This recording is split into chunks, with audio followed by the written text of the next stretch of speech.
Sa kailaliman ng gabi, si Clarice Yo! Yo! Yo! Sa tiklang. Mo, ano sabi mo? Kuya, hindi nila malalaman kung nasaan ako. Promise!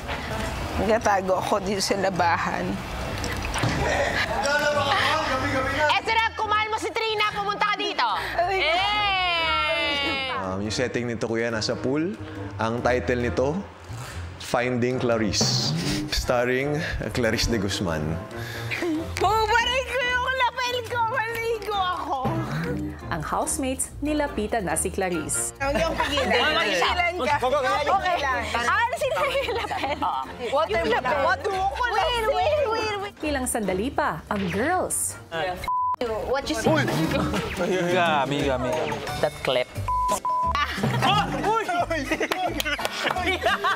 Maya-maya pa ang housemates nagpakwento na kay Clarice. Kwento na lang.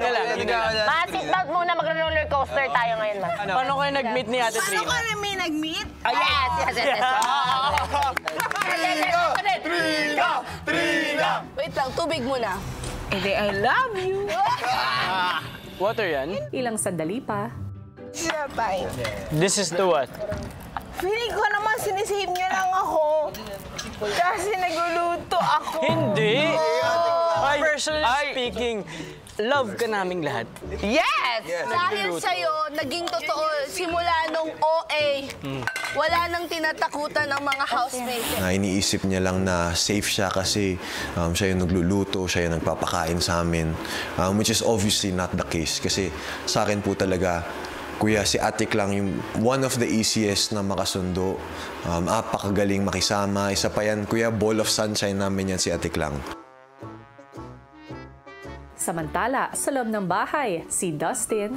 Hindi ko expect na gagawin ko. Really? Yeah. Really? Of course, yeah. Ask me a question, kwento ko. Take this time to rest na lang. Okay. Habang si Clarice, Napili mo! Wala na. Napili mo! Nasa akin!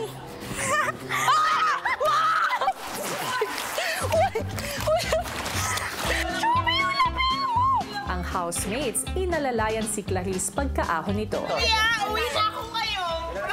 Ma, wag ma.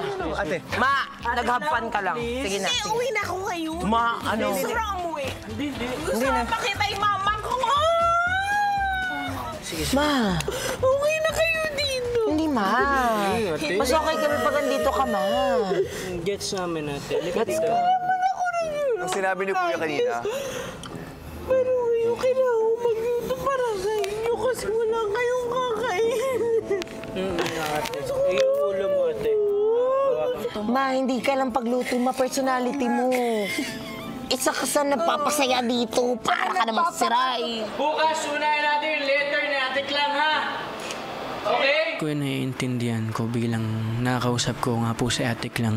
Yung mga salita po na nabitawan po niya, yung mga thoughts niya na matagal nang kinikip sa sarili po niya. Pagkakakilala ko po talaga kay Ate Klang, is very strong. Kumbaga, nagpapaka-nanay, nagpapaka-ate po talaga siya sa amin. Time naman po para siya naman yung alagaan namin. Alagaan ko ganun. Kahit sa ganung paraan po, kuya. May balik po namin mga housemates. Siyempre, yung ginagawa niya po para sa amin. Samantala si Donnie may naisip. feeling ko parang housemate na ako. Dude, housemate ka na talaga. Housemate ka na. House guest, yeah. But I just feel I've been here for so long. Mawawalan ka ng truck sa time. Pero worth it naman. Dude, of course, bro. Of course. Susunod,